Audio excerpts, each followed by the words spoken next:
ऋषि का शिष्य महाराज जी के पास गया और सूचना दिया कि आपको तक्षक से 7 दिन में डसने का श्राप हो गया है, आप अपनी सुरक्षा का उपाय जो कर पाए कर लो। महाराज बड़े प्रसन्न हो गए। किसी पाप कर्म का दंड अगर तुरंत मिल जाए तो उससे अच्छा कुछ नहीं होता। बैलेंस बकाया रह गया तो बहुत कष्ट देगा। पाप का संचय नहीं होना चाहिए, पाप को तुरंत समाप्त होना चाहिए और पुण्य का संचय होना चाहिए। तो आज परीक्षित जी महाराज प्रसन्न हैं, तुरंत ही अपने लड़के जनमेजय को बुलाया, उसका राज्याभिषेक किया और स्वयं घर से कुछ न लेकर के एक बस्ताने मात्र पहुंच गए गंगा जी के किनारे। वहां कुशाओं का आसन बिछा करके बैठ गए और जैसे ये समाचार सबको मिला कि महाराज को श्राप हो गया है तो बड़े बड़े ऋषि मुनि सब जो है चल पड़े महाराज से मिलने के लिए। हमारे यहाँ अपने भारतवर्ष में अभी भी जो हस्तिनापुर है, दिल्ली कहा जाता है, और दिल्ली से मुजफ्फरनगर जाइए तो वहाँ एक तीर्थ है, सुख तीर्थ, सुखताल उसको कहते हैं। तो वहाँ आज भी गंगा जी के किनारे वो बरगद का वृक्ष है जहाँ पर परीक्षित जी महाराज ने भागवत कथा सुनी थी। वो 5000 वर्ष पुराना वृक्ष है, आज भी स्थापित है। कभी जाएं दर्शन अवश्य करें। तो वहाँ बैठे हैं हमारे परीक्षित जी महाराज और जो भी आता है उससे पूछते हैं कि इसको 7 दिन में जिसका शरीर छूटने वाला हो उसके उद्धार का उपाय क्या है, उसका कल्याण कैसे होगा। तो कोई सही जवाब नहीं दे पाता है। तो वहां देवता, यक्ष, किन्नर, गंधर्व, ऋषि, मुनि, संत, विद्वान सब पदार्थ के बहुत बड़ी भीड़ लगती है। महाराज के कल्याण का उपाय लोग खोज रहे हैं, विचार विमर्श कर रहे हैं। तब तक वहां जो है सुखदेव जी महाराज का आगमन हुआ। बालकों का झुंड उनके पीछे है कि दिगंबर वेश में आगे आगे चल रहे हैं शांत भाव से। बच्चे पीछे हल्ला मचाते चल रहे, दिगंबर आया, दिगंबर आया। ऐसे सुखदेव जी महाराज भागवत के श्लोकों का पठन करते हुए, चिंतन करते हुए आज गंगा जी के किनारे परीक्षित जी के सम्मुख पहुंच गए। महाराज ने उठ करके चरणों में लौट करके प्रणाम किया, आसन पर बैठाया, चरण धुले। बोले महाराज बड़ी कृपा रही कि आपके दर्शन हो गए। अब तो मैं उस ब्राह्मण पुत्र का अपने जीवन पर बहुत बड़ा उपकार मानता हूँ। अगर वो मुझे श्राप न देता तो मुझे आपके दर्शन न होते। तो बड़ी कृपा उसकी रही। श्राप में भी ब्राह्मण के द्वारा मेरा कल्याण ही छुपा हुआ। सुखदेव जी ने कहा अपना प्रयोजन बताओ। बोले महाराज प्रयोजन कुछ नहीं है, 7 दिन के बाद ये शरीर छूटेगा। उस 7 दिन में हमसे अगर कुछ अच्छा हो जाए तो करवा लीजिए। मैं सोचता हूँ अब तक अपने कल्याण के लिए मैं कुछ नहीं कर पाया, लेकिन अब कुछ करना चाहता हूँ। 7 दिन में हमसे जो हो सके करवा लीजिए। सुखदेव जी ने कहा ऐसा कुछ नहीं है। महाराज खट्वांग को 2 घटी में मोक्ष हो गया। 2 घटी माने 48 मिनट बहुत है, और आपके पास तो पूरा का पूरा 7 दिन पड़ा है। खूब अच्छे से आपका कल्याण हो जाएगा। तो फिर जो है वहीं पर सुखदेव जी ने श्रीमद् भागवत महापुराण की सप्ताह कथा सुनाई, क्योंकि उनके पास 7 दिन का ही समय था। तो 7 दिन में कथा पूरी सुन गई।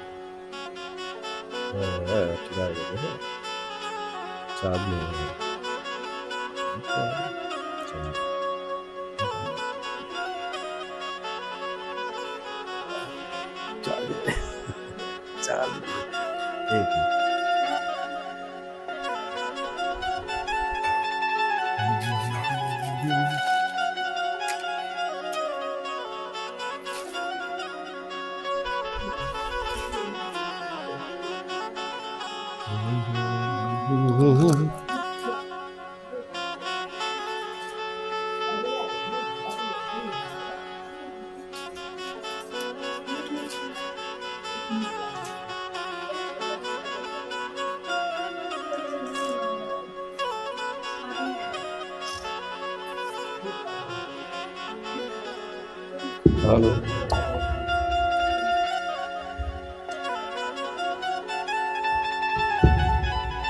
तो 7 दिन की जो है श्रीमद् भागवत महापुराण की चर्चा उस गंगा जी के किनारे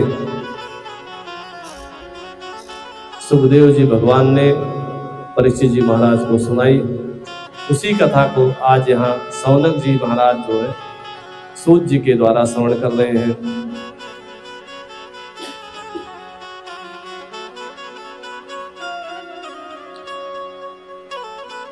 तो यहाँ एक प्रश्न कर दिया सौनक जी महाराज ने कि आपने कहा कि 7 दिनों तक उन्हें कथा सुनाई, और हमने सुना है कि सुखदेव जी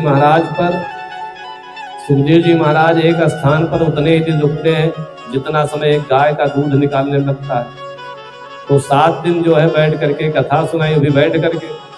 बात समझ में नहीं आ रही, या तो गाय के दूध तक रुकने वाली बात झूठी है, या सुखदेव जी के 7 दिन कथा सुनाने वाली बात झूठी है। और श्रोता के ऊपर भी बड़ा भारी संदेह है, क्योंकि वृद्ध श्रोता चाहे कुछ अपने बारे में सोचे भी, लेकिन जो जवान श्रोता है, युवा श्रोता अपने घर के काम को छोड़कर कभी आत्म कल्याण की बात नहीं करते। और परीक्षित जी महाराज तो भी नए नए राजा बने हैं। युवई सतो सृष्टु महो सह शुभे, वही महाराज युवावस्था में प्राण देने के लिए गंगा जी के किनारे क्यों बैठ गए जाकर के, और सुखदेव जी महाराज ने उनको क्यों कथा सुनाई। सौनक जी एक प्रश्न और कहते हैं सूर्य से कि मैंने आपके गुरु जी के बारे में, सुखदेव जी महाराज के बारे में एक बात और सुनी है। क्या कि दृष्टानुयान्तं ऋषिमात्मजमप्यनगनं देव्यो रिया परिदधुर्नसुतस्य चित्रम् तद्वीक्ष्य पृच्छति मुनौ जगदोस्तवास्ते स्त्रीपुं विधानतु सुतस्य विविक्तदृष्टे। माता के पेट से पैदा होकर के जिनकी नाल भी नहीं काटी गई थी, उस नाल को अपने कंधे पर रख करके जो सुखदेव महाराज तपस्या करने के लिए जंगल की ओर चले जा रहे थे, पिताजी पीछे पीछे दौड़े थे, तो हमने सुना है कि वहां पर एक सरोवर में कुछ ग्रामीण स्त्रियां कपड़े उतार करके स्नान कर रही थी।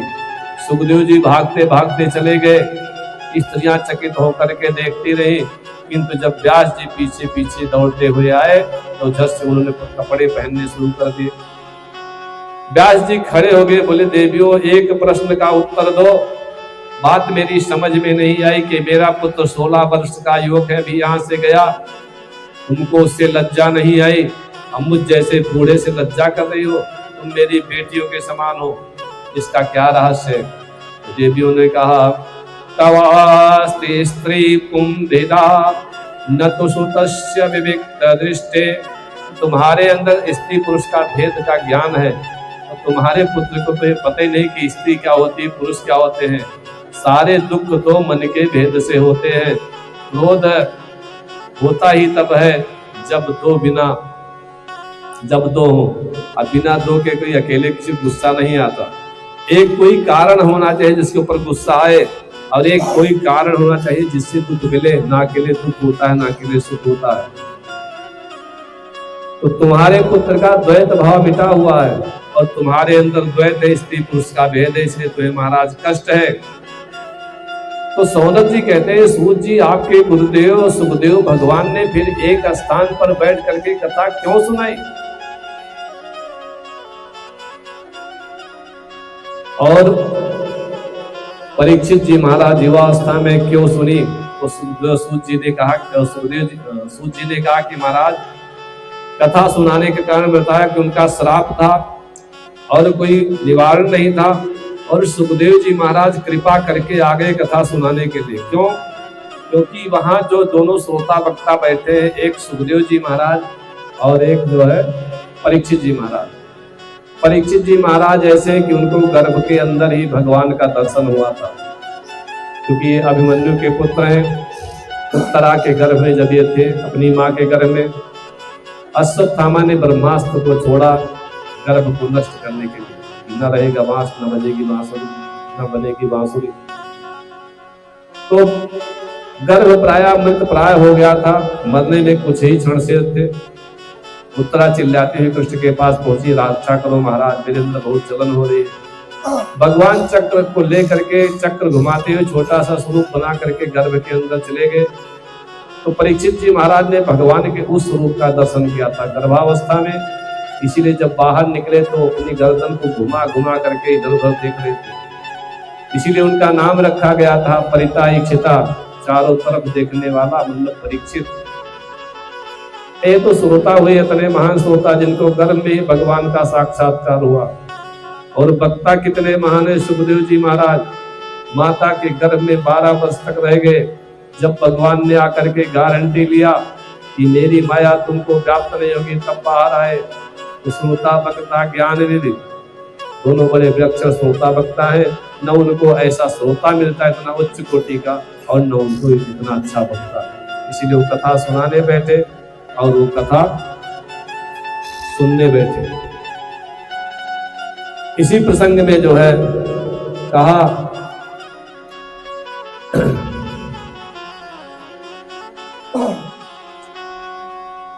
तो इस कथा का प्रारंभ हुआ। तो आज जो है फिर पूछते कि महाराज आपने पहले बताया कि ये कथा जो है व्यास जी भागवत की कथा नारद जी ने सुनाई थी। ये नारद कौन से व्यक्ति हैं, ये कैसे कथा सुनाई, इनको कथा कहां से मिली? तो नारद जी की कथा सुनाते हैं कि नारद जी ने अपनी कथा खुद सुनाई है, व्यास जी से सुनाई थी कि महाराज मैं कैसे महात्मा बना, मैं कैसे अच्छा कर्म किया। नारद जी ने पूर्व जन्म की कथा सुनाई कि पिछले जन्म में पहले दासी का पुत्र था। हमारे यहाँ चौमासा मनाया जाता था। एक बार हमारे यहाँ चौमासे का समय, हमारे गांव के बहुत सारे संत महात्मा आए, 4 महीने रहना चाहते थे। सेवा करने के लिए एक सेवक की आवश्यकता थी, क्योंकि मैं दासी का पुत्र था, इसलिए गांव के तरफ से मैं सेवा में लगा दिया गया। महात्मा लोग एक ही बार भोजन करते थे, तो मैं भी जब वो भोजन कर लेते थे तो उनका बचा हुआ भोजन एक बार खा लेता। उस छोटी अवस्था में मैंने खिलौना खेलना छोड़ दिया, कम बोलने लगा। जितना मुझसे वो प्रश्न पूछते उतना ही मैं उत्तर देता था। एवं प्रवृत्तस्य विशुद्ध चेतसा तद्धर्म एवात्म रुचि प्रजायते। मैंने इंद्रियों का निग्रह कर लिया, बालकों वाली चंचलता छोड़ दी, खिलौने खेलने छोड़ दिए, संतों की सेवा करने लगा। उनका जो उच्छिष्ट प्रसाद बचता था उसी को खा करके गुजारा करने लगा। और जो उनके लगाने के बाद चंदन बचता था, वही चंदन को मैं अपने माथे पर लगा लिया। सकृतस्म भुंजे तत्पास्तकिल विशाह। प्रसाद का मतलब है निर्मलता। प्रसाद माने प्रसन्न हो जाना, खुश हो जाना। और आदमी कब तक जो है प्रसन्न नहीं होता, जब तक उसका मन विकारों से ग्रस्त है। काम क्रोध मद लोभ अहंकार मन में भरे हैं तो खुशी आती नहीं, और खुशी आती है तो सब गायब हो जाते हैं। प्रसादस्तु प्रसन्नता। और भगवान का प्रसाद इसलिए ग्रहण किया जाता है कि देखिए भगवान हमेशा खुश रहते हैं, हमेशा मुस्कुराते रहते हैं। तो भगवान के प्रसाद को हम लोग अपने हृदय में धारण करते हैं कि हम भी धीरे धीरे भगवान की तरह शांत होना, मुस्कुराना सीख ले। तो मैं भी जो है संतों का प्रसाद खाने लगा, तो मेरी बुद्धि धीरे धीरे सुंदर हो गई। मुझे संतों के द्वारा सुनी ही बहुत सारी कथाएं याद हो गई। परमात्मा के चरणों में प्रेम हो गया। 4 महीने का समय जब बीता, महात्मा लोग जाने लगे, तो मुझे बताए कि इस तरह से बेटा तुम ध्यान करना, तुमने बड़ी सेवा की है। तो जब महात्मा चले गए, मैं जल्दी सुबह उठ करके नहा करके बैठ करके ध्यान भजन करने लगा। अब मेरी मैया बहुत डर गई। मैं अपने जो है माँ का इकलौता पुत्र था, पिता तो मेरे थे नहीं। तो मैया ने सोचा अगर ये कहीं बाबा हो गया, शादी न किया तो मेरा वंश कैसा चलेगा, कुल समाप्त हो जाएगा। तो तपस्या में विघ्न करने लगी। नारद जी कहते तब मैंने भगवान से प्रार्थना की कि चाहे कितना भी कोई अपना प्रिय हो, अपना हितैषी हो, अगर भगवान के मिलन में बाधा देता है तो शत्रु होते हैं। ऐसी अनेक कथाएं हैं। भगवान शिव जी ने सती का परित्याग कर दिया। सती ने उस शरीर का त्याग कर दिया जो भगवान शिव से विमुख हुआ। शिव जी ने फिर सती का दूसरा जब स्वरूप आया तो उससे जो है विवाह किया। तो इतनी बात कही तो उन्होंने पूछा कि महाराज ये कथा कैसी है कि शिव जी ने जो है क्यों त्याग कर दिया। बोले कथा को आगे सुनाएंगे, पहले नारद जी वाली पूरी करो। नारद जी की कथा है। नारद जी ने कहा भाई माता विघ्न डालने लगी, पूजा पाठ करना ध्यान करना अच्छा नहीं है। तो मैंने भगवान से प्रार्थना करी कि ऐसी माँ से मेरा पिंड छूट जाए। तो एक दिन भगवान ने मेरी प्रार्थना सुन ली। क्या हुआ? एकदा निर्गताम गेहात् गुहन्तीं निशिकां पथि सर्पो दशत्पदा स्पृष्टा कृपणाम कालचोदिता। एक दिन आधी रात के समय मैया घर से निकली, गाय का दूध धोने जा रही थी। अंधेरे में देख नहीं पाई, रास्ते में सांप पड़ा था, पैर उस पर पड़ गया, सांप ने डस दिया और मैया स्वर्ग से भाग गई। आज नारद जी ने भगवान का बहुत बड़ा धन्यवाद किया कि महाराज आपने बड़ी कृपा की, मेरे गले की जो फांसी थी उसको आपने काट दिया। अनुग्रहम मन्यमाना प्रातिष्ठम दिशमोत्तराम।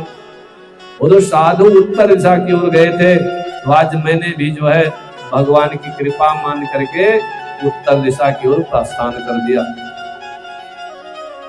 तो मैं चल पड़ा हिमालय की ओर भगवान की तपस्या करने के लिए। तो वहां मैंने बहुत तपस्या की। एक दिन आकाशवाणी हुई। मैं चाहता था कि मेरे प्रभु मुझे दर्शन दे। आकाशवाणी ने कहा ये तुम्हारा शरीर जो है, इस शरीर से तुम्हें मेरे दर्शन नहीं हो सकते, क्योंकि अभी तुम्हारा मन निर्मल नहीं हुआ है। तो अगला जन्म जब तुमको होगा, अगले जन्म में मैं तुम्हें दर्शन दूंगा। तो नारद जी कहते हैं मैं तपस्या करते हुए समय की प्रतीक्षा करने लगा।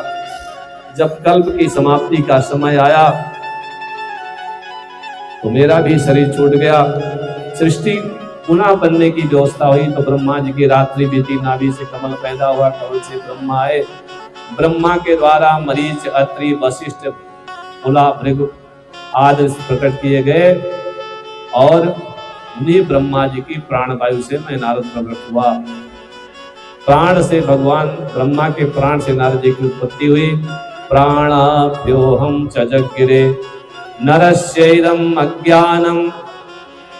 नारद की परिभाषा, नारद क्या होते हैं?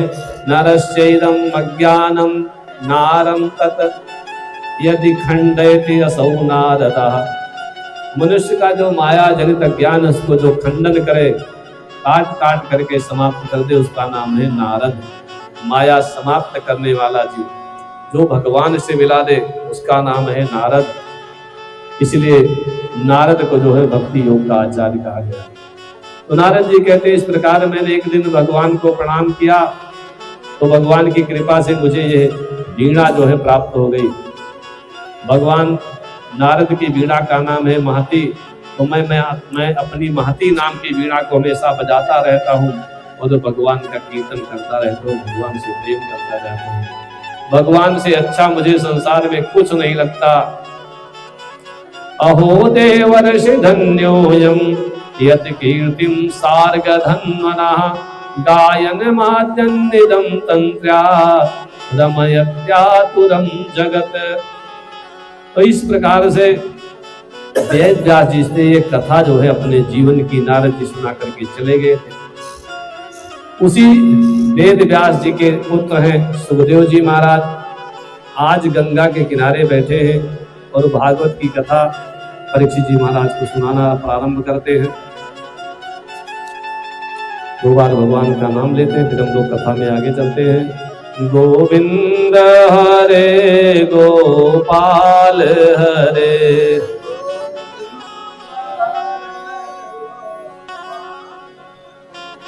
गोविंद हरे गोपाल हरे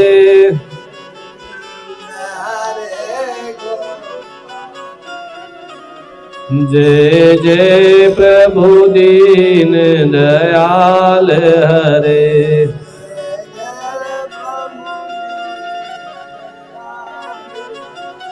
जय जय प्रभु दीन दयाल हरे।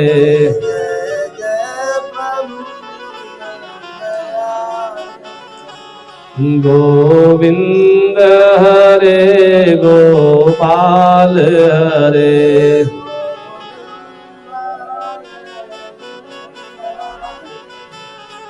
गोविंद हरे गोपाल हरे।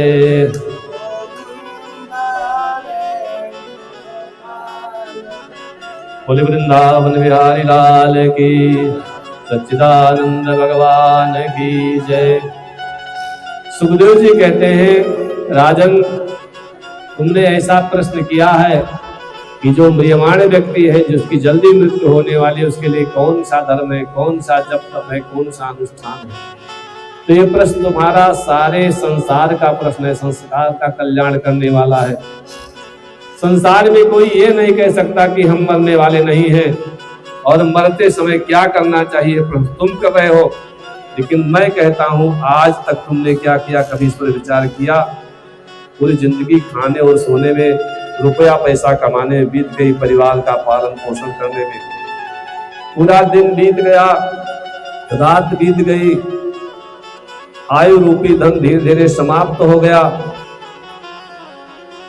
और फिर भी अगर मुड़ के देखो तुम्हारे पीछे न कोई तुम्हारा पुत्र मिलेगा, न पुत्री मिलेगी, न कोई मिलेगा। आपने जो सत्कर्म किया वही आपके काम आएगा। जिस जल में तुमने नहाया था, नदी में किलोमीटर आगे चला गया बह करके, और तुम वही खड़े के खड़े रह गए।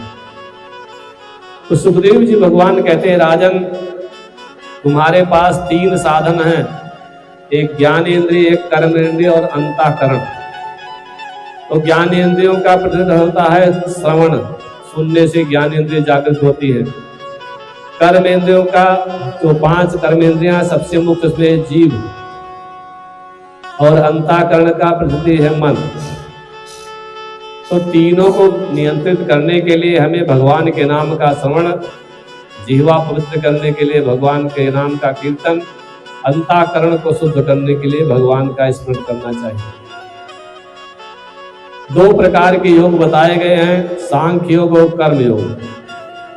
इन दोनों योगों का फल भी है अपने स्वधर्म का निष्ठा पूर्वक पालन करते हुए भगवान का चिंतन।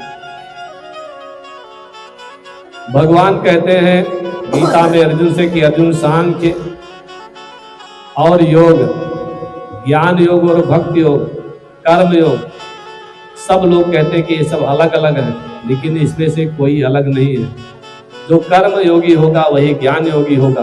दोनों का फल एक है, क्योंकि दोनों योग का फल भगवान की प्राप्ति है। अंत समय में जिसको करने से भगवान का स्मरण आ जाए, और अगर जिस योग को करने से अंत में भगवान का स्मरण नहीं आया, तो दोनों योग बेकार हैं। इसलिए तुम्हारे पास समय बहुत है।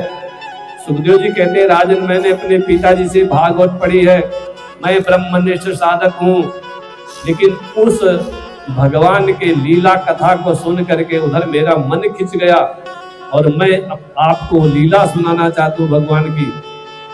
एक मुहूर्त का भी समय हो तो कल्याण हो जाता है। खट्वांग नाम के एक राजा हुए हैं, 2 घड़ी का समय उनके पास था, उनका मोक्ष हो गया। तुम्हारे पास तो पूरे 7 दिन है, योग की धारणा करो, कल्याण हो जाएगा।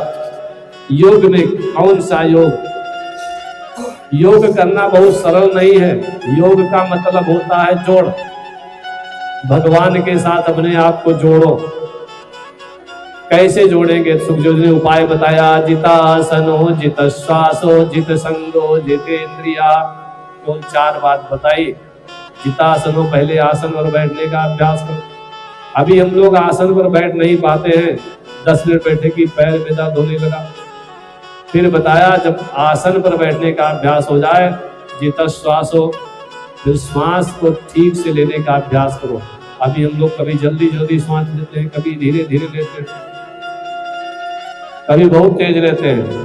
तो श्वास की गति सामान्य होनी चाहिए, ना तेज ना धीमी। तो कब होगी? जब आसन बैठने का अभ्यास होगा, तभी श्वास भी, पहले आसन सामान्य हो जाए, श्वास की गति सामान्य हो जाएगी। फिर आगे बताया गया जित संगो, मतलब इंद्रियों को बस में करना है बहुत कठिन, लेकिन जो 3 वो चरण चल जाएगा, तीसरा भी धीरे धीरे उसका चौथा भी होगा। जित संगो, अच्छी संगत में रहो। तो ये सब है बहुत कठिन। ये 4 जब हो जाएंगे तब आगे योग प्राप्त होगा। तो कहते हैं कि जो 7 लोग हैं, भगवान का जो स्वरूप है, 7 लोग अतल तलातल वितल सुतल पलातल रसातल महातल, ये सब भगवान के कमर के नीचे हैं। और 7 लोग भगवान के कमर के ऊपर हैं, भू भुआ स्वा महाजना तपा सत्य, ये सब कमर के ऊपर। इस प्रकार से सारा संसार पाताल से लेकर के स्वर्ग तक भगवान के अंदर समाया हुआ है। भगवान की जिह्वा के ऊपर अग्नि और वरुण बैठे मिलेंगे, नेत्रों पर सूर्य, कानों में दिग् देवता, त्वचा पर पवन देवता, नासिका पर अश्विनी कुमार, हाथों में इंद्र, पैरों में उपेंद्र, नीचे की इंद्रियों में यम और प्रजापति, और भगवान के केस में मेघों का निवास है। भगवान की हड्डियां ही पर्वत हैं, भगवान के रोए वनस्पतियां हैं, और भगवान की नसें ही नदियों के स्वरूप हैं। जब योग साधना होगी तो ये सब कुछ आपको दिखाई देगा। और श्री राम में सब जग जानी, ये कहना पड़ेगा, लेकिन इसको अनुभव करना बड़ा कठिन है। जो भक्त भगवान के हो जाते हैं उनके अंदर और भगवान के अंदर कोई भेदभाव नहीं रहता, जैसे भक्त वैसे भगवान। सुखदेव जी कहते हैं आप विचार करो, मान लीजिए कहीं किसी आश्रम में आप गए भोजन करने के लिए, जहां भंडारे का आयोजन है, लेकिन उस आश्रम का एक नियम है कि जो जिस बर्तन में भोजन करेगा उसको मांज करके साफ करके रखा है। तो एक सज्जन है, किसी ने 4 कटोरी लिया, थाली गिलास चम्मच लिया, और वही एक महात्मा जी भी थे, अंजूरा बांधा और कहा इसी में रोटी रख दे, रोटी के ऊपर सब्जी डाल दे, सब्जी के ऊपर दाल थोड़ा डाल दे, थोड़ा सा चावल डाल दे, हाथ में रखे सब खा लिया, पानी पिया, मुंह पोंछ करके किनारे खड़े हो गए। अच्छा बताओ कौन मजे में रहा, 4 कटोरी और थाली वाला कि हथेली में खाने वाला? सुखदेव जी कहते हैं विचार करो, भोजन भले ही अच्छा लगा हो, लेकिन जब नल के ऊपर बैठ करके बर्तन धोना पड़ता है तो भोजन का सारा मजा खराब हो जाता है। इतना बड़ा कटोरा, इतनी बड़ी अंजलि भगवान ने दिया, तो बड़ी बड़ी थाली इकट्ठे करने की क्या आवश्यकता है? कहने का तात्पर्य है कि अपनी आवश्यकताएं जितनी कम रहेंगी उतना ही ज्यादा समय भगवान की तरफ दे पाएंगे, क्योंकि समय का बड़ा अभाव है। अतः कबीर नाम सुयावदर्था स्याद प्रमतो व्यवसाय बुद्धि सिद्धेन थार्थेन यते तत्र परिश्रमं तत्र समीक्षमाणः। जैसे जंगल के रास्ते से कोई जा रहा है, पैर में कांटा लग गया, अब दूर दूर तक कोई गांव नहीं है, अपने पास भी कोई ऐसी वस्तु नहीं है जिससे कांटा निकाला जाए, तो क्या करना पड़ेगा? तब सुखदेव जी कहते हैं उस कांटे को निकालने के लिए एक कांटा और ढूंढना पड़ेगा। उस कांटा को ढूंढ करके लाओ और धीरे धीरे उस कांटे की नोक से अपने पैर में गड़े हुए कांटे को थोड़ा ऊपर करो और फिर खींच करके बाहर फेंक दो। एक कांटे ने दुख दिया, दूसरे कांटे ने सुख दिया, तो जिस कांटे ने सुख दिया है उसको जेब में रख लिया जाए कि फेंक दिया जाए? कांटा जेब में रखना ठीक नहीं है। तो संसार को उतना ही अपने पास रखो जितने में काम चले, और काम निकलने के बाद संसार को प्रणाम करके आगे बढ़ जाओ, तो मृत्यु के समय बंधन का अनुभव नहीं होगा, कोई कष्ट नहीं होगा। सत्य अपने आप ही अपने पास आ जाएगा और ये स्वभाव बन जाएगा कि जब भी समय आया जब रे बुढ़ावा हरि का, तो सब कुछ छोड़ के जाना पड़ेगा। फिर आगे बताते हैं कि ध्यान कैसे करना चाहिए। अब आपको आसन पर बैठना आ गया, श्वास को देखना आ गया, अच्छा संग आ गया, इंद्रियां बस में हो गई, अब ध्यान कैसे करेंगे? तो एक निधियानुभावये पादादियावधसितं गदावृता। भगवान के चरण के तल जो हैं, तलवा से ध्यान प्रारंभ करो, तलवे जब दिखाई देने लगे भगवान के तो फिर आगे चल करके भगवान के नखों का ध्यान करो। नख जब सिद्ध हो जाए तब पिंडलियों का चिंतन करो, फिर घुटने का चिंतन करो, फिर जंघाओं का ध्यान करो, फिर नाभि का चिंतन करें, वक्षस्थल का चिंतन करें और यावद हसितन, फिर अंत में भगवान के मंद मुस्कान का चिंतन करें। और जब मन टिकता चला जाए, अगले अगले मन लगता चला जाए, क्रमशः भगवान का स्वरूप का बोध आ जाएगा। इसी को क्रम मुक्ति कहा गया है। अगर सीधे ब्रह्मलोक को जाना चाहते हो तो स्थित्वा मुहूर्तार्धमकुंठ दृष्टि, तो पद्मासन लगा करके बैठो, मूलाधार चक्र से वायु को खींच करके नाभि चक्र में ला करके हृदय चक्र में लावे और अपने ब्रह्मांड को भेद करके भगवान में लीन हो जाए। ये तुरंत मुक्ति है। लेकिन क्रम मुक्ति तो आदमी कर सकता है, जो सद्या मुक्ति है वो बहुत कठिन है। बहुत गुरु की सेवा करेंगे तब आएगी। तो सरल तरीका ये बताया कि भगवान के अंगों का चिंतन करते हुए नीचे के अंगों से प्रारंभ करके पैर के तलुओं से प्रारंभ करके प्राणायाम के द्वारा अपनी जो है मेधा को जागृत करें, भगवान को प्राप्त करें। दोनों विधियां ठीक बताई गई, दोनों से भगवान मिलते हैं। दो रास्ते हैं, इसके अलावा कोई तीसरा रास्ता नहीं है। लेकिन भगवान सुखदेव जी यहाँ सोचते हैं मैं तो इसको सीधे जो है ऊपर जाने का रास्ता बता दे रहा हूँ, वैकुंठ जाने का टिकट बनवा दे रहा हूँ, और कहीं इसकी इच्छा न हुई जाने की तब बहुत उपाय हो, बहुत ट्रेन है, बहुत साधन है, आप जाना ही ना चाहें तो क्या हो। तो पहले जाने की इच्छा पैदा की जाती है। पहले आपने इच्छा बनाई कि हमको कथा सुननी है जगन्नाथ धाम में, तब टिकट बुक कराया कि पहले टिकट बुक कराया तब कथा सुनने की इच्छा हुई। तो सुखदेव जी कहते हैं सारे साधन बता दो और उसका तो अब मन कैसे बनेगा भगवान की तरफ जाने के लिए।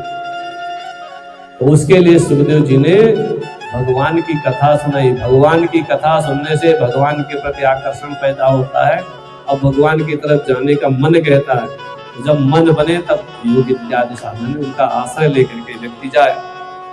तो इस प्रकार से फिर उन्होंने बताया सुखदेव जी ने कि संसार बहुत बड़ा है, अपने यहाँ 33 कोटि देवी देवता बताए गए हैं, किस देवता की उपासना करें कि कल्याण हो जाए। अच्छा, कुछ भक्त चाहते हैं कि हम जिंदगी भर जो है अच्छा खाएंगे, अच्छा पहनेंगे, लास्ट अंत में जो है भगवान को प्राप्त करेंगे। तो सुखदेव जी कहते हैं भाई अब जिसको जो कामना हो, जैसे कोई बहुत बीमार है वो सोचते हैं हमारा शरीर स्वस्थ हो जाए तब भगवान का भजन करेंगे, तो उनके लिए बताया गया अश्विनी कुमार का ध्यान करें। तो जब दूसरे जन्म में पैदा होंगे तो निरोग पैदा होंगे। अश्विनी कुमार देवताओं के वैद्य हैं। और घर में अन्न का अभाव है, भोजन की व्यवस्था नहीं हो रही है, तो इस जन्म में ध्यान करते हुए अदिति माता का चिंतन करें, तो अगले जन्म में जब जन्म होगा कभी जीवन में अन्न की कमी नहीं है। स्वर्ग की कामना हो कि स्वर्ग जाना है, कल वृक्ष का आनंद लेना है, स्वर्ग के सुख का भोग करना, तो देवताओं का चिंतन करें। पद प्रतिष्ठा चाहते हैं, हमारा संसार में मान सम्मान हो, लीला देवी का ध्यान करें। और सोचते हैं कि हमारा सुंदर रूप, अच्छा शरीर मिल जाए, सब लोग मुझको देख करके मोहित हो जाएं, तो गंधर्वों का चिंतन करें। सुंदर स्त्री पाने की इच्छा हो, उर्वशी नाम की अप्सरा का चिंतन करें। और विद्या प्राप्ति की कामना हो, विद्वान बनने की इच्छा हो, विद्या कामस्तु गिरिशम, तो भगवान भोलेनाथ का चिंतन करें। भगवान भोलेनाथ से बड़ा विद्वान कोई नहीं है, क्योंकि जितने यंत्र मंत्र तंत्र ग्रंथ सब भगवान शिव जी के डमरू से निकले हैं। और अगर पति पत्नी में लड़ाई होती हो, प्रेम न रहे हो, तो उमा देवी की उपासना करें। दाम्पत्यार्थम उमाम सती, भगवती पार्वती जी का चिंतन करें। यश की कामना से यज्ञ भगवान करें, यज्ञ भगवान का चिंतन करें। और धन की इच्छा हो तो खूब अच्छा हमारे यहाँ धन इकट्ठा हो जाए, खूब रुपए आवे, तो प्रचेता भगवान की उपासना करें। धर्म प्राप्ति की इच्छा, हमसे खूब धर्म हो, अच्छा भगवान हमसे मंगल कार्य करावें, तो उत्तम श्लोक भगवान विष्णु का उपासना करें। रक्षा प्राप्ति के लिए पुण्य जनों का और राज्य की कामना से मनु देवताओं का चिंतन करना चाहिए। राजा ने एक प्रश्न किया, गुरुदेव 1 मिनट रुके, जिसको सब कुछ चाहिए वो क्या करे? मैं तो ऐसा व्यक्ति हूं कि मुझे सब कुछ चाहिए, मेरा एक से काम चलने वाला नहीं है। और जिसको कुछ ना चाहिए वो क्या करे? दोनों में से मैं कुछ जानना चाहता हूं, क्योंकि मैंने ऐसा पढ़ा है, ऐसा सुना है कि पूर्ण वो है जिसको कुछ नहीं चाहिए। कुछ वही नहीं चाहेगा जिसके पास सब कुछ है। और जो भिखारी होता है, मांगने वाला होता है, उसको थोड़ा सा ही मिलता है, तुच्छ मिलता है। नौकर होता है उसको कुछ मिलता है, और जो बेटा होता है उसको सब कुछ पूरी विरासत मिल जाती है। तो सुखदेव जी कहते हैं हमको ये सोचना कि हम बने क्या, भगवान क्या कि भिखारी बन के जाओगे तो तुच्छ मिलेगा, थोड़ा सा मिलेगा। नौकर बन के जाओगे, प्रभु जी मुझे चाकर राखो जी, तो कुछ मिल जाएगा, तनख्वाह इत्यादि। अरे भगवान का बेटा बन करके जाओगे तो पूरी विरासत सब कुछ मिल जाएगा। तो आपके ऊपर है, हमारे ऊपर है कि हम क्या करें। सुखदेव जी कहते हैं अकामा सर्व कामो वा मोक्ष काम उदार धीः तीव्रेण भक्ति योगेन यजेत पुरुषं परम्।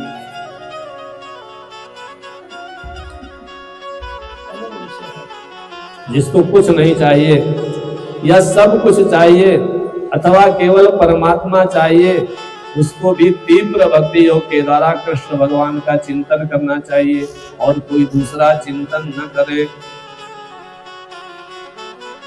गोपाल सहारा बन जाओ,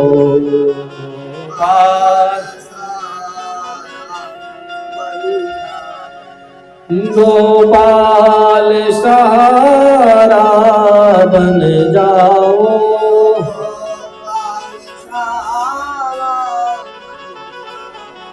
मेरे श्याम सहारा बन जाओ।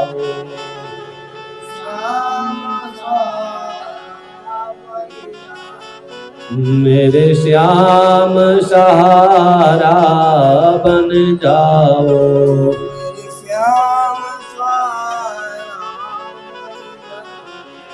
गोपाल सहारा बन जाओ।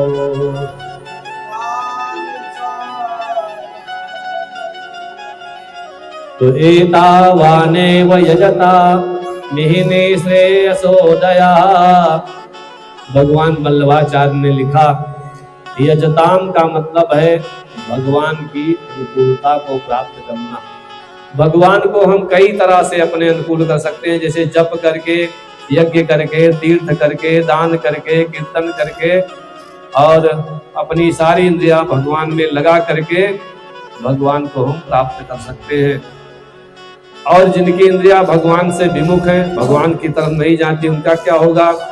तो सौनक जी कहते हैं बिले यतो रुक्रम विक्रमान्ये न शृण्वतः कर्णपुटे नरस्य।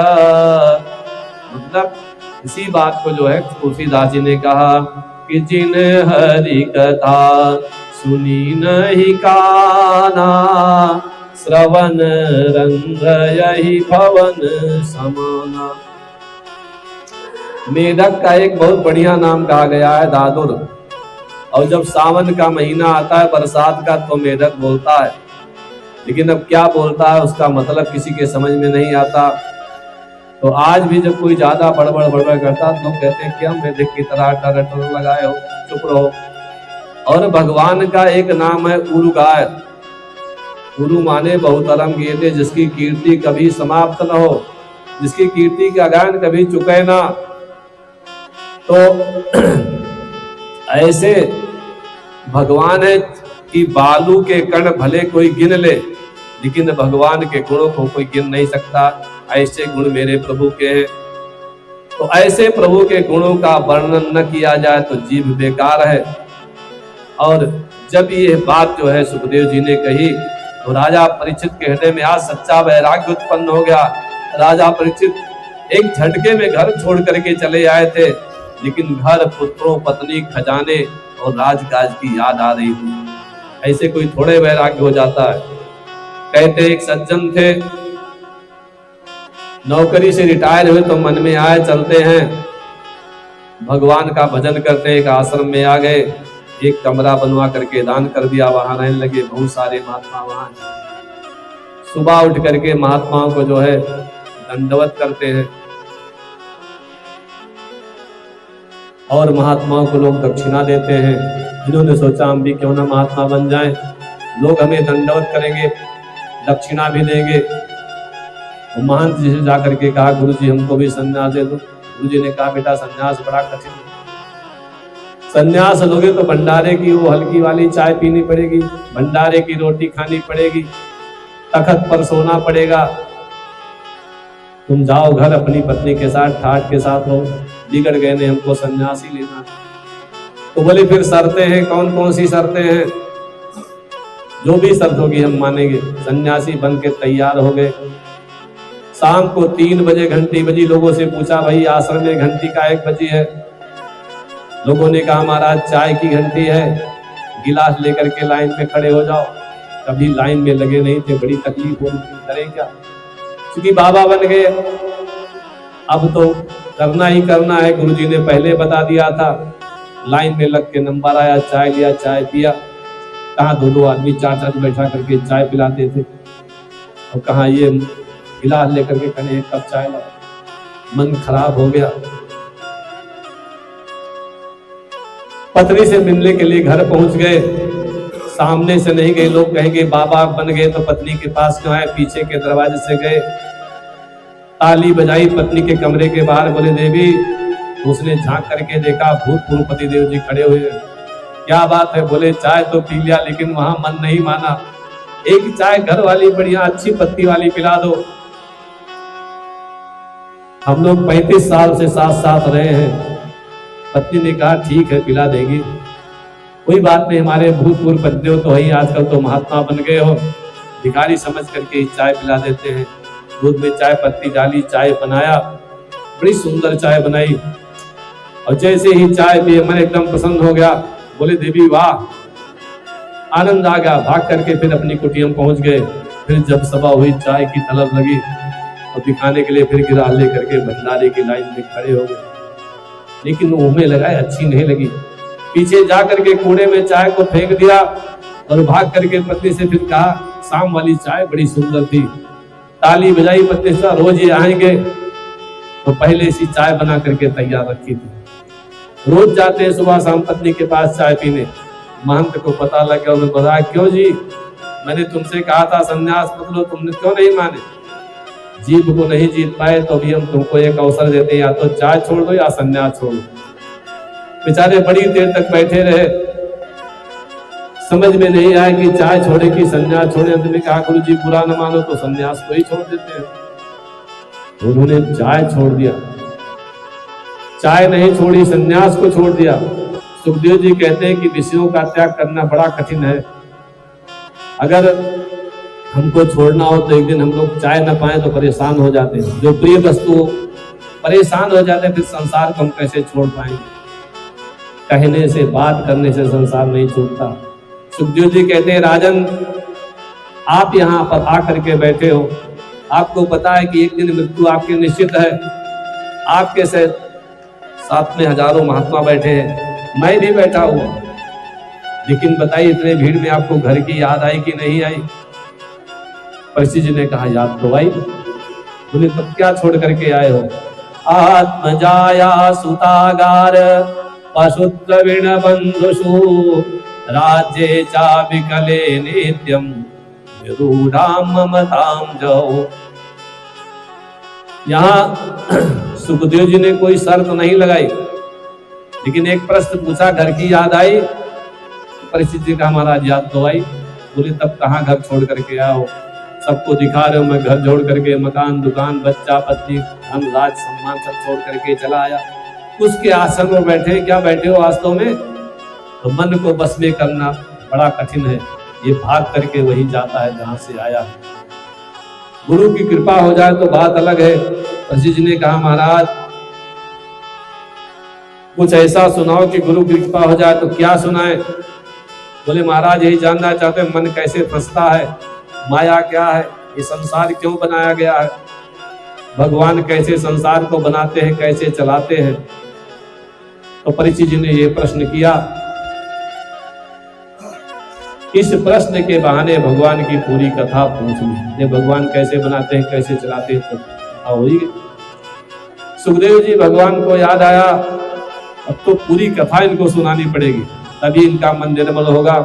वो अपने भगवान को प्रणाम करते हैं, मंगलाचरण करते हैं और कथा को आगे बढ़ाते हैं। यत् कीर्तनम यत् स्मरणम यदीक्षणम यद वंदनम यत् श्रवणम यदर्हणम लोकस्य सत्यो विदनोति कल्मषम तस्मै सुभद्र श्रवसे नमो नमः। सब लोग वहां जितने लोग बैठे हैं सब जय जयकार करने लगे, भगवान का नाम लेने लगे। कहते हैं जैसे मूली खाते हैं तो एक डकार आती है, हाँ लगता है अंदर मूली है, ऐसे भगवान की कथा को सुन करके भी डकार आनी चाहिए कि जब डकार आवे तो लगे अंदर भगवान की कथा है, नहीं इस कान से सुने उस कान से निकाल दिए। सुखदेव जी कहते हैं रसोई घर में, पूजा घर में बैठे हुए, नहाते हुए अपने आप मुंह से भगवान का नाम अगर निकलने लगे तो समझ लो भगवान की कृपा आ रही है, डकार आ रही, अंदर माल कुछ है। कहते हैं कभी वृंदावन में जाइए, बांके बिहारी जी का दर्शन करें, उनका भी ध्यान करना चाहिए। भगवान कितने सुंदर है, कितने अच्छे। जो मूर्ति भगवान की अच्छी लगी उसको याद करना चाहिए, तो एक दिन भगवान आपको भी याद कर लेंगे।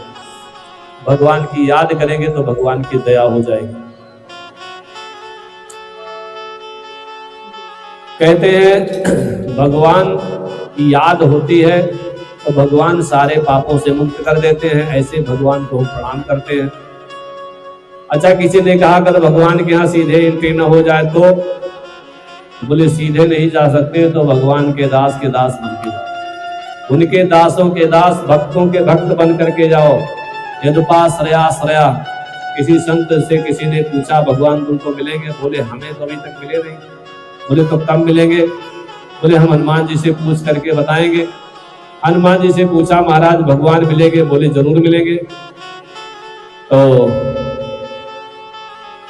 तो भगवान कैसे मिलेंगे? तो बोले हाँ, संत कहते हैं कि भगवान की ड्योढ़ी छोड़ो क्योंकि वहां बड़े बड़े पहरेदार हैं। फिर बोले तब क्या करें? तो कहा कि तुम्हारे भजन राम को पावे, जन्म जन्म के दुख बिसरावे। सीधे भगवान के पास तो हम नहीं जा सकते, और भगवान के भक्त को कटा लो, हनुमान जी को कटा लो, उनकी कृपा हो गई तो सीधे हम लोग भगवान के पास चले जाएंगे। इस प्रकार से उपदेश दिया कि अगर सीधे नहीं कर सकते तो सुखदेव जी कहते हैं जिनको जो आपको अच्छे लगे, तमाम ऐसे ऐसे पापी हैं, तमाम ऐसे ऐसे दुष्ट हैं जिन्होंने भगवान को प्राप्त कर लिया, लेकिन भगवान के प्रति अनन्य निष्ठा लगा करके तो तुम भी उसी तरह से भगवान को प्राप्त करने का प्रयास करो।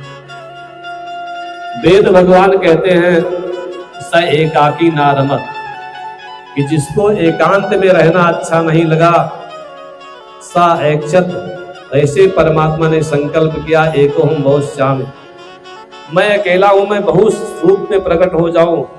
वैसे मेरे परमात्मा क्षीर सागर में शयन कर रहे भगवान नारायण। ऐसी कामना करने पर उनके नाभि में कमल निकला। कमल प्रकट होने पर उसके ऊपर ब्रह्मा जी प्रकट हुए। ब्रह्मा जी ने मारीच, अत्रि, अंगिरा, पुलस्त्य, तुला, कर्तु, भृगु, वशिष्ठ, दक्ष, नारद 10 पुत्रों को पैदा किया। नारद जी ने एक बार ब्रह्मा जी से पूछा था कि महाराज आप सृष्टि कैसे करते हो? तो ब्रह्मा जी ने कहा सुनो, तस्मै नमो भगवते वासुदेवाय धीमहि यन्माया दुर्जया मां ब्रुवन्ति जगद्गुरु। ऐसे भगवान वासुदेव को हम बारंबार प्रणाम करते हैं। संसार को बनाते तो वो हैं और नाम हमारा हो रहा है, मेरा नाम होता है, काम वही करते हैं। मैं कुछ बनाता नहीं। वेद, यज्ञ, योग, तप, ज्ञान सब भगवान परक हैं। जो व्यक्ति भगवान के नाम का स्मरण करता है तो कान के रास्ते से उसके अंदर घुस जाते हैं। औसलिलस्य यथा सुरत धुनोति समलम कृष्णा। और भगवान जब कान के रास्ते उसके हृदय में प्रवेश करते हैं तो चाहे जितना गंदा जल हो, जैसे बरसात में बहुत जल गंदा रहता है नदी का, लेकिन जब शरद ऋतु आती है, मतलब दीपावली के आसपास, तो जाइए पानी एकदम साफ स्वच्छ हो जाता है। उसी तरह से भगवान जब अंदर घुसते हैं, अंतःकरण की सारी गंदगी को निकाल करके स्वच्छ कर देते हैं। इसलिए भगवान का जो है नाम लेना चाहिए, उनका स्मरण करना चाहिए और अपने कानों के द्वारा भगवान के अंदर प्रवेश कराना चाहिए। ब्रह्मा जी कमल के नाल पर जब पैदा हुए, अब बैठे हैं, सृष्टि कैसे बनाई जाए समझ में नहीं आ रहा है, क्या करें। सोचते रहे तो उनके कानों में दो अक्षर सुनाई दे, स्पर्शे सुयत सोदसमे कविंसम। अपने यहाँ जो वर्णमाला है संस्कृत की, का से लेकर के माँ तक उसमें जो 25 अक्षर हैं, काका का गंगा से पापा बाबा माँ तक, तो उनको एक एक बार कहा, का खा गा गा अंगा का वर्ग, ऐसे चा वर्ग ता वर्ग टा वर्ग पा वर्ग, एक एक वर्ग में 5-5 अक्षर हैं। इनको स्पर्श कहा जाता है। इनको जब बोलते हैं तो जिह्वा अपनी तालों से स्पर्श करती है। इसमें जो उनको सुनाई पड़ा, स्पर्श यद षोडश में के विंसा, स्पर्श वाले जो अक्षर हैं उसमें से 16वां और 21वां करो, तो 16वां अक्षर है ता, 21वां अक्षर है पा, तो आदेश हुआ कि तप करो। तो ब्रह्मा जी ने तप किया। तपस्या के द्वारा सब कुछ होता है, तपस्या के द्वारा सृष्टि बनती है, तपस्या द्वारा पालन पोषण होता है। उस आदेश को मान करके ब्रह्मा जी ने तपस्या की, भगवान नारायण प्रसन्न हुए। तपस्या के अंत में भगवान ने ब्रह्मा जी का हाथ पकड़ करके ब्रह्मा जी से कहा, क्या चाहते हो? बोले प्रभु मैं सृष्टि करना चाहता हूँ, लेकिन कैसे करूं? तो भगवान ने उनको 4 श्लोक सुनाए। 4 श्लोक में श्रीमद् भागवत की कथा सुनाई। इसी को छोटा श्लोकी भागवत कहते हैं। भगवान कहते हैं कि ये संसार 2 तरह से दिखाई देता है, एक सूक्ष्म रूप से, दूसरा स्वरूप में। कार्य के रूप में तो स्वर्ण में कुंडल इत्यादि दिखाई देते हैं, और विचार करते हैं तो उसमें चाहे कुंडल हो और चाहे सोना हो, चाहे माला हो, चाहे जवाहरात हो, सबके अंदर स्वर्ण दिखाई देता है। सोने के बहुत सारे आभूषण बनते हैं, लेकिन हर आभूषण में सोना ही है जो सोने का आभूषण। तो सुखदेव जी कहते हैं हम मुंह से बोलते हैं, जो शब्द उच्चारण होता है उससे अच्छा बुरा सब निकलता है। चाहे हम किसी को गाली दें, चाहे किसी की स्तुति करें, चाहे किसी की प्रार्थना करें, बिना शब्द के कुछ कर नहीं पाएंगे। गाली देने के लिए भी बोलना पड़ेगा और आशीर्वाद देने के लिए, प्रार्थना करने के लिए भी बोलना पड़ेगा। दोनों में एक ही चीज विद्यमान है, जो अक्षर है वही परमात्मा है, वही भगवान की कृपा है।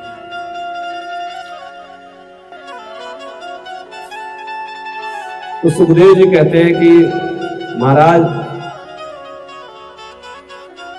जैसे एक कपड़ा होता है, कपास से बनता है, सूत से। कोई कपड़ा लाल है, कोई हरा है, कोई पीला है, कोई काला है। क्यों है? कपास तो सफेद होती है, लेकिन उसमें अलग से कुछ मिलाया गया, रंग मिलाए गए, उसके रंग बदल गए। धोती बनाई गई, साड़ी बनाई गई, पैंट शर्ट बनाए गए, बहुत सारे कपड़े बन गए, लेकिन मूल में वो कपास ही है। ऐसे संसार में जो कुछ भी अच्छा बुरा शुद्ध अशुद्ध दिखाई देता है, सब भगवान का स्वरूप है। सबके अंदर भगवान विराजमान है, परमात्मा विराजमान है। उन भगवान को अनुभव करने का अभ्यास करना चाहिए। ईश्वर के अलावा कुछ है नहीं। जो कुछ भी दिखाई देता है आंखों से, उसमें भगवान ही मूल है, इसका ध्यान रखना चाहिए। नहीं तो जब आंख खुले, सपने में जैसे हम लोग बहुत कुछ देखते हैं, जब आंख खुलती है तो कुछ हाथ में नहीं आता। स्वप्न में जैसे किसी बच्चे को एक 100 का नोट मिल जाए और वो अपनी तकिया के नीचे रख लेता है, लेकिन जब सो करके उठता है और ढूंढता है तो तकिए में कहीं रुपया नहीं मिलता, क्योंकि वहां रुपए होते नहीं। निराश हो जाता है और बहुत देर तक दुखी रहता है।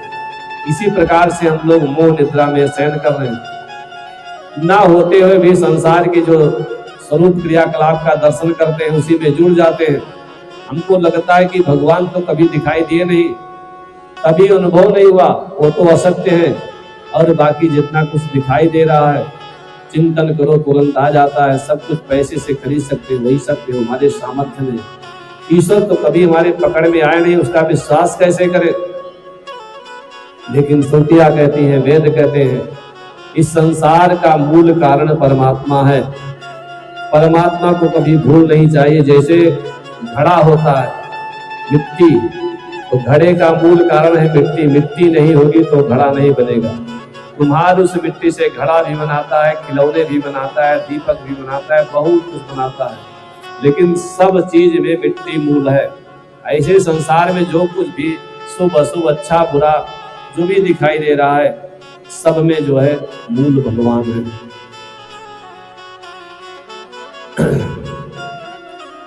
तो इस प्रकार का ध्यान रखते हुए सर्वत्र भगवान को देखने का अभ्यास करना चाहिए। ब्रह्मा जी ने इस प्रवचन को सुनने के बाद संसार की रचना करी। सुखदेव जी भगवान कहते हैं कि भागवत महापुराण में 5 तत्व होते हैं, और जिसमें सर्ग, प्रसंग, मनंतर, वंशाचर 5 पुराण के लक्षण बताए गए। सब सारे लक्षणों से युक्त है श्रीमद् भागवत महापुराण। और